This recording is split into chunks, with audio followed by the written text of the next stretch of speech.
Telah lahir bagimu juru selamat. Ibu, Bapak, saudari-saudara, umat beriman sekalian yang berbahagia. Saya ingin mengawali renungan ini dengan sebuah cerita. Pada tanggal 24 Desember di siang hari, satu keluarga yang terdiri dari Bapak, Mama, dan 3 orang anak duduk makan bersama di meja makan.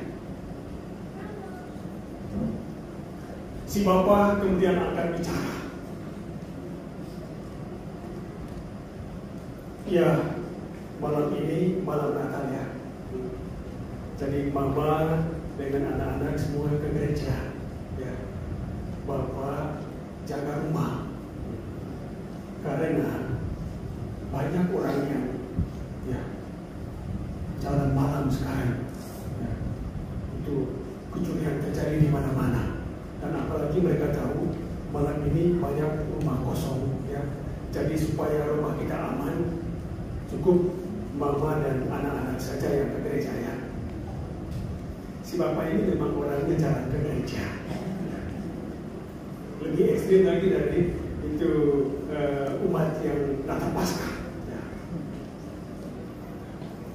Tetapi ternyata si Mama juga tidak jauh berbeda dengan si Bapak yang memang kadang jarang ke gereja. Dia pun juga kemudian mencari alasan. Dia bilang, ya saya takut ada apa-apa nanti dengan Bapak. Tiba-tiba Bapak sakit, siapa yang ngurus, siapa yang ini itu gitu ya. Jadi sudah cukup anak-anak saja yang ke gereja, Mama dengan Bapak di rumah. Sudah 2 yang absen. 3 orang anak ini juga tidak kalah pintar untuk mencari alasan. Dia bilang, Papa, Mama, biasanya malam Natal itu banyak sekali umat yang hadir. Karena begitu banyaknya, maka pasti susah untuk mendapatkan tempat duduk. Jadi daripada nanti capek-capek berdiri di gereja, biar kita sama-sama di rumah saja malam ini. Maka lengkaplah sudah, satu keluarga tidak ada yang menghadiri perayaan Ekaristi malam Natal. Paginya, tanggal 25 pagi, semua memberikan alasan yang sama. Bahwa kalau nanti kita ke gereja, para sahabat, teman-teman kita datang mengucapkan selamat, siapa yang terima mereka di sini? Maka makin sempurna ketidakhadiran mereka. Malam Natal tidak hadir, tanggal 25 pagi juga tidak hadir. Karena terlalu pintar mencari alasan. Ibu, Bapak, saudari-saudara, umat beriman sekalian yang terkasih.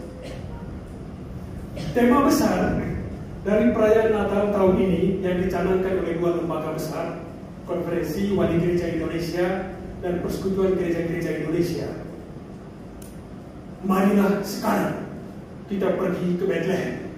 Dalam bahasa Latin, Transeamus usque ad Bethlehem.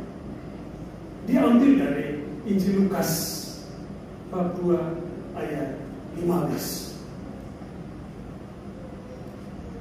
Tema yang diusung oleh kedua lembaga besar ini terinspirasi oleh sikap dari orang-orang sederhana, yakni para gembala. Para gembala setelah mendengar warta kelahiran Sang Juru Selamat dari para malaikat, mereka tidak pintar untuk mencari alasan agar tidak ke Bethlehem bertemu Tuhan. Padahal para gembala ini juga sebetulnya punya banyak alasan, ya kan? Iya. Kalau ada apa-apa dengan ternak mereka, nanti bos mereka marah gimana gitu. Ya. Pasti mereka juga punya alasan lain bahwa di Bethlehem di mana? Itu yang lahir itu orang tuanya siapa? Dan pasti banyak pertanyaan lain. Kalau nanti juga binatang buas datang, ya, itu mengancam kawanan ternak kita, itu gimana? Pasti mereka punya banyak alasan. Kalau mereka mau mencari-cari alasan. Akan tetapi para gembala ini tidak mau mencari-cari alasan. Mereka spontan untuk mengajak satu sama lain, marilah sekarang kita pergi ke Bethlehem. Marilah sekarang. Tidak tunda, besok saja. Tidak, sekarang. Mereka memaknai betapa pentingnya momentum sekarang ini, kekinian. Kendati pun mereka tidak lupa akan sesuatu yang terjadi di masa lampau dan juga di masa yang akan datang. Tetapi mereka tidak ingin melewatkan saat berahmat sekarang ini. Maka marilah sekarang. Marilah sekarang kita pergi ke Bethlehem. Pertanyaannya, ada apa di Bethlehem? Untuk apa ke Bethlehem? Umat beriman sekalian yang terkasih, saya kira kita tidak sulit untuk mendapatkan jawaban untuk apa ke Bethlehem. Pertama-tama, para gembala ini pergi ke Bethlehem untuk menjumpai Tuhan. Mereka percaya akan apa yang mereka dengar dari para malaikat, bahwa jangan takut, aku mewartakan kepadamu sukacita besar. Hari ini telah lahir bagimu juru selamat di kota Daud. Para gembala itu ke Bethlehem untuk bertemu Tuhan. Saudara-saudari terkasih, dan apa yang terjadi setelah para gembala ini menjumpai Tuhan? Para gembala kembali dengan sukacita besar, dengan komitmen, dengan janji untuk menjadikan hidupnya sebagai kidung kemuliaan, pujian untuk meluhurkan Tuhan. Disinilah arti dari perjumpaan dengan Tuhan, perjumpaan yang membawa perubahan, perjumpaan yang bercorak transformatif, mengubah.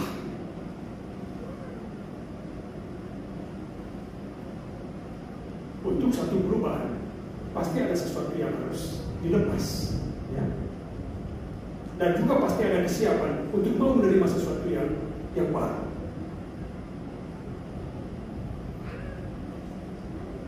Saudara-saudari terkasih, arah dasar pastoral Kuskupan Agung Jakarta tahun 2024 yang kita semua tahu itu solidaritas dan subsidiaritas.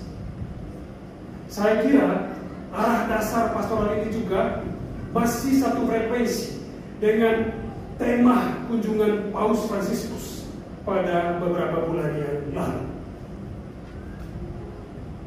Faith, fraternity, and compassion. Iman, persaudaraan, dan bela rasa. Iman memang harus diungkapkan. Akan tetapi pengungkapan iman itu harus disempurnakan dengan perwujudannya dalam kehidupan yang nyata. Perwujudan yang nyata dari iman akan Tuhan itu adalah kesiapan, kesediaan untuk selalu mau membangun persaudaraan lintas, mau membangun persaudaraan dengan siapapun yang ada di sekitar kita. Persaudaraan kemanusiaan, bukan terutama persaudaraan seiman, persaudaraan sekeagamaan, bukan, tapi persaudaraan lintas, persaudaraan atas nama kemanusiaan.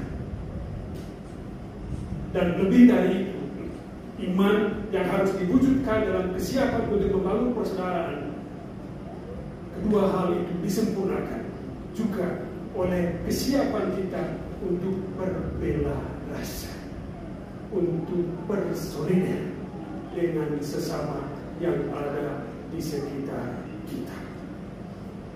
Ibu bapak, saudari-saudara umat beriman sekalian yang terkasih, saya kira ajakan dari KWI dan PGI. Marilah sekarang kita pergi ke Bethlehem. Bukan pertama-tama bertujuan untuk mengajak kita semua untuk beramai-ramai sekarang ke Holy Land, menjumpai suatu realitas yang sedang terjadi sekarang di sana, di Palestina bagian barat. Bukan. Tetapi kita semua diajak untuk kembali ke Bethlehem, kehidupan kita masing-masing. Pertama, membuka hati kita lebar-lebar untuk menjadi palungan yang aman bagi Sang Al-Masih. Dia yang bertahta dalam palungan hati kita, kemudian kita bawa ke keluarga kita masing-masing dan menjadikan keluarga kita masing-masing sebagai Bethlehem, tempat di mana semua orang di dalam rumah menjumpai Tuhan dan merasakan hadirnya Tuhan dalam diri sesama yang ada di dalam rumah. Saudara-saudari terkasih, ada sesuatu yang berbeda ketika dulu saya merayakan Natal di Mesir, Kairo pada tahun 2013 dan 2014 sampai 2016 saya merayakan Natal di Roma, Italia. Ada sesuatu yang berbeda dengan yang saya lihat atau yang saya alami di sini di Indonesia. Kalau di luar sana perayaan Natal itu adalah perayaan keluarga inti, ya. Maka tidaklah demikian untuk kita di sini. Selain itu perayaan keluarga inti, perayaan Natal juga adalah perayaan untuk menyambung kembali tali kekerabatan yang mungkin terputus oleh satu dua kekhilafan kita selama perjalanan hidup setiap hari. Jadi perayaan Natal bagi kita ada juga aspek sosialnya selain aspek internal untuk keluarga inti. Dan memang ya, kita akan lihat hari-hari ini akan ada banyak tamu yang datang ke rumah kita untuk mengucapkan selamat, dan pasti Bapak Ibu juga di rumah sudah siapkan kue Natal untuk disajikan kepada para tamu yang datang mengucapkan selamat Natal. Saudara-saudari yang terkasih, marilah kita memaknai Natal tahun ini dengan ajakan untuk kembali ke Bethlehem, Bethlehem diri kita, Bethlehem keluarga kita, tempat di mana kita menjumpai Tuhan dan menghadirkan Tuhan dalam tutur kata, sikap dan perbuatan kita yang baik. Akhirnya, selamat berbahagia, selamat pesta Natal untukmu semua.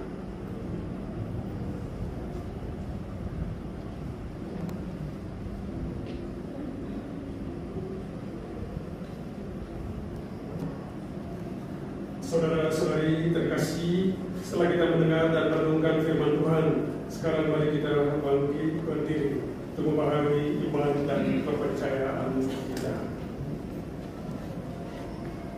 Aku percaya akan Allah,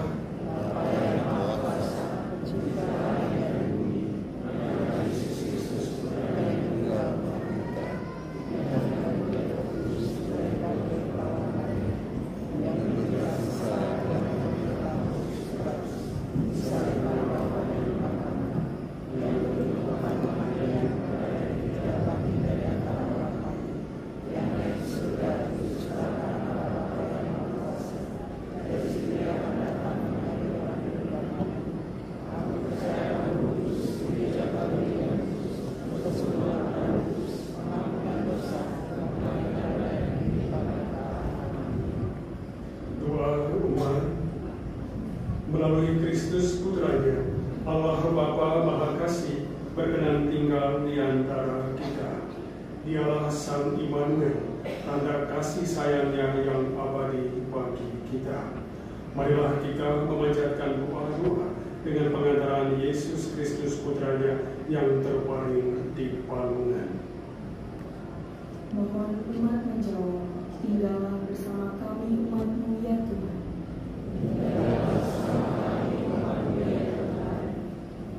Bagi gereja, ya Bapa, semoga iman akan kedatangan kerajaan-Mu di dalam diri Yesus Kristus makin mendorong gereja untuk selalu memperbarui diri, umat, dan masyarakat seturut kehendak-Mu, Marilah kita mohon.